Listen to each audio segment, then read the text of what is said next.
සෙල්ව family කියූ සැනින් කවුරුත් හඳුනන jet අරියානා දෙන්නගේ විස්මිත කැදල්ලට තවත් අමුත් එක්ක එක්කාසු වෙලා.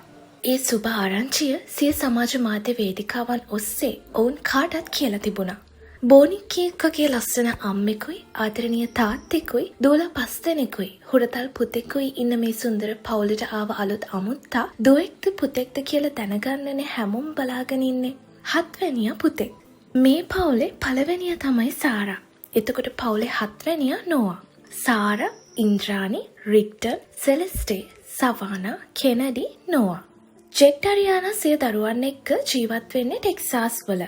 මේ අපූර්ව සෙල්ව ෆැමිලි එකට ලංකාව එක්කත් නෑදෑකමක් තියෙනවා. මොකද මේ පවුලේ ලොක්කා එහෙමත් නැත්නම් තාත්තා ලාංකීය සම්භවයක් තියෙන අය.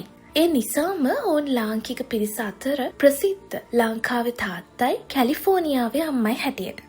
එහෙම කතාබහට ලක් වෙන්නේත් ඔවුන් සමාජ මාධ්‍ය තුල අතිශය ජනප්‍රිය පවුලක් වීම නිසාවෙන්. ජෙට් උපත ලබලා තියෙන්නේ කොළඹ. වයස අවුරුදු 17 දී ඔහු එක්සත් ජනපදයට ගොස් ඇත්තේ යූටාවල සෝල්ට් ලේක් සිටිහි LDS ව්‍යාපාරික විද්‍යාලයට ඇතුළත් වෙන්න.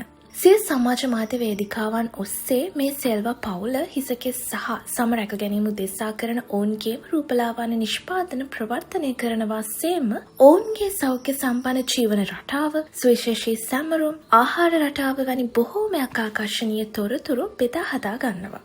අරියානා කියන හැටියට ඔවුන් සිය ව්‍යාපාරය පටන් අරන් තියෙන්නේ පළමු දියණියගේ උපතෙන් පස්සේ. ඒ අය ඉන්පසු මුහුණ දුන්නු හිසකෙස් ආශ්‍රිත ගැටලු නිසාවෙන්. කාලයක් ඔවුන් යූටාවල ඔරෙම්හි පිහිටි නිවසට සමුදීලා ව්‍යාපාරයක් අරඹන්න වසර 2කට ලංකාවටත් ඇවිත්. අරියානා කියන්නේ හැමෝම ලස්සනයි කියන සිය හිසකෙස් සහ සම රැක ගැනීමේ ක්‍රම ඒ ගමනේදී සැමියාවන ජෙට්ගේ මව කියා දුන්නු ලංකාවේ අපේ සත්කාරයන් වන බව. ඉතින් මේ අපූර්ව පවුලට ලංකාවේ සෑහෙන රසික පිරිසක් ඉන්න බවත් කියන්න ඕනි. මේ පිළිබඳව ඔබගේ අදහස් පාදින් කමෙන්ට් කරන්නත් අමතක කරන්න එපා.